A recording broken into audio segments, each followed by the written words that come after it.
Okay, so here we are on the last two problems, and again we're just evaluating two limits. So for part E, we have the limit as x approaches pi over 4, 1 minus tan x times secant x. So again, this is like similar to one of the previous ones in that you need to make sure that a problem is actually indeterminate before you try to use L'Hopital's rule.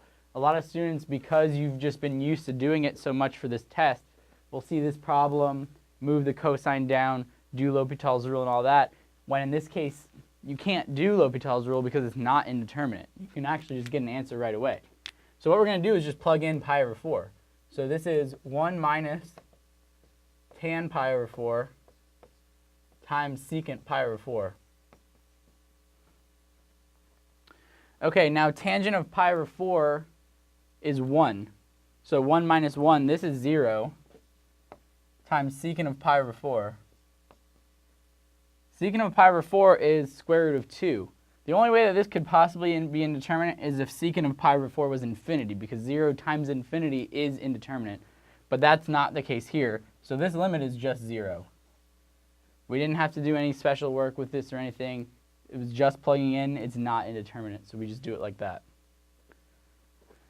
For problem F, here we have one that's a little bit more complex. Limit as x goes to 0 from the right, sine of x to the tan x power. The fact that this is 0 from the right doesn't really matter for our purposes here. So let's see what happens if we were to try to plug in 0 here. Well, sine of 0 is 0, and tan of 0 is 0. So we get 0 to the 0 power. 0 to the 0 power is indeterminate, so we do have to do something special here. Since we have an exponent term, just like in one of the previous problems, we can't use L'Hopital's rule right away because we don't have a fraction. So we need to make a fraction, and the way we can do that is to take the natural log of this.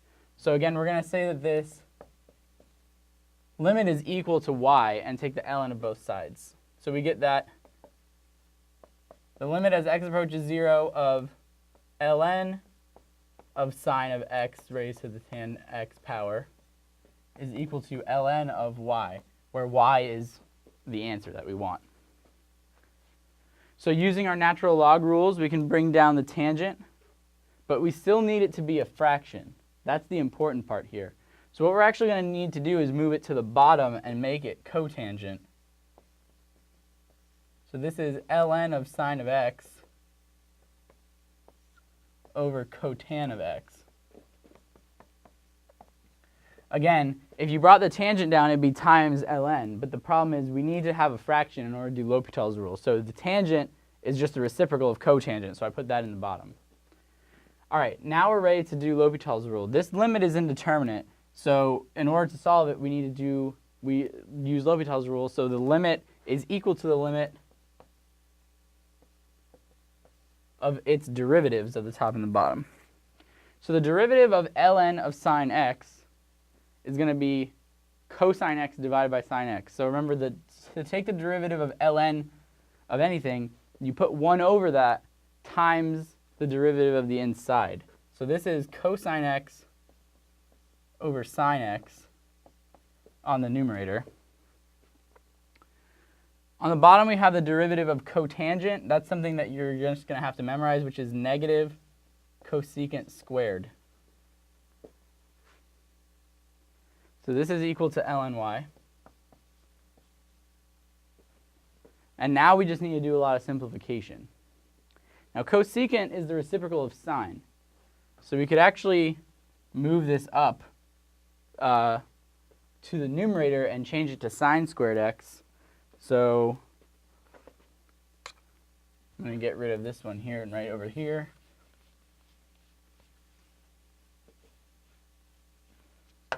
So this is equivalent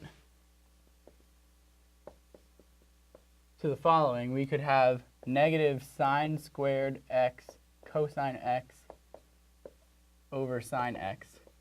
So what I did was I just took cosecant squared and flipped it to make sine x and put it in the numerator. If it helps you to see it, you could write this as 1 over sine squared in this denominator and then flip and multiply. So that's all equal to ln y. So you can see here one of these signs cancels out. And we're left with limit x goes to 0, negative sine x cosine x. Well, now we're ready to answer the question because this is no longer indeterminate.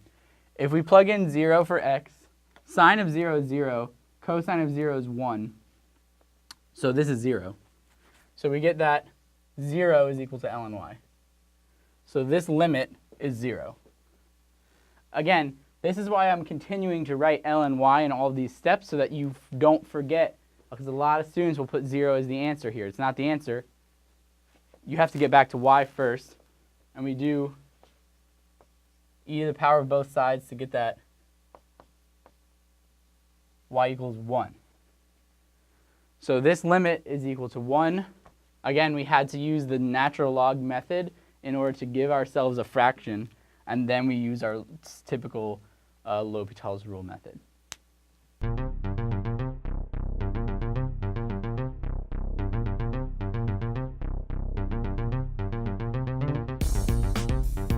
The Teaching Center, UF's Learning Resource Center.